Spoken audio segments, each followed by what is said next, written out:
Napanaginipan mo na bang nagdarasal ka? Maaaring nakaluhod ka sa isang tahimik na lugar nasa loob ng simbahan, o kaya naman ay taimtim kang nananalangin habang humihingi ng gabay at tulong. Pagkagising mo, maaaring nakaramdam ka ng kapayapaan o baka nagtaka ka kung bakit iyon ang iyong napanaginipan. Ano nga ba ang mensahe ng panaginip na ito? Unang kahulugan, paghahanap ng gabay. Sa totoo lang, ang pagdarasal sa panaginip ay madalas na sumisimbolo ng paghahanap ng direksyon, pag-asa, at karunungan. Maaaring may mahalagang desisyon kang kinakaharap at nais mong makagawa ng tamang pagpili. Ikalawang kahulugan, pangangailangan ng kapayapaan. Kung dumaraan ka sa stress, problema, o matinding pag-aalala, maaaring ipinapakita ng panaginip na hinahanap ng iyong isip at puso ang kapanatagan. Isa itong paalala na maglaan ng oras para huminto, magnilay at alagaan ang iyong sarili. Ikatlong kahulugan, pag-asa sa gitna ng pagsubok. Ang pagdarasal ay maaari ring simbolo ng pag-asa.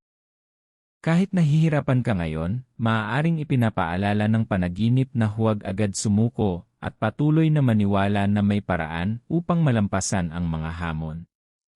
Ikaapat na kahulugan, pagninilay sa sarili. Minsan, ang panaginip na ito ay hindi tungkol sa relihiyon lamang. Maaari rin itong maging paalala na suriin ang iyong mga kilos, mga desisyon, at mga layunin upang makita kung naaayon pa ba ang mga ito sa mga pinahahalagahan mo.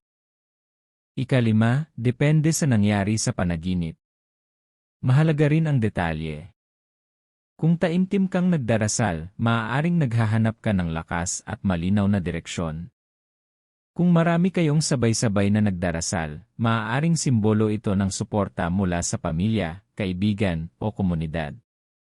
Kung umiiyak ka habang nagdarasal, maaaring may mabigat kang dinadala at gusto mo nang makahanap ng ginhawa.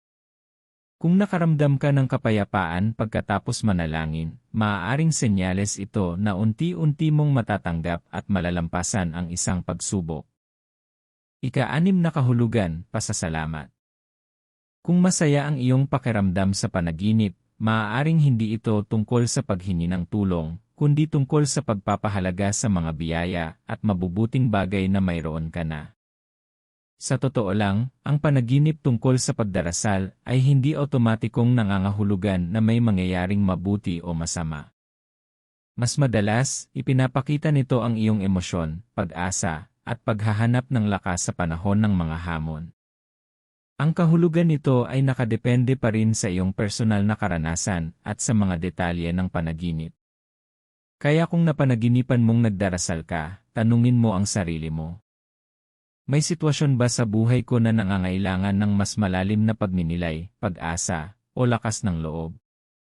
Kung nagustuhan mo ang video na ito, huwag kalimutang like, share, at subscribe sa Dream Signs para sa mas marami pang kahulugan ng panaginip. At ikaw, saan ka nagdarasal sa panaginip mo? Ano ang ipinanalangin mo, at ano ang naramdaman mo pagkatapos?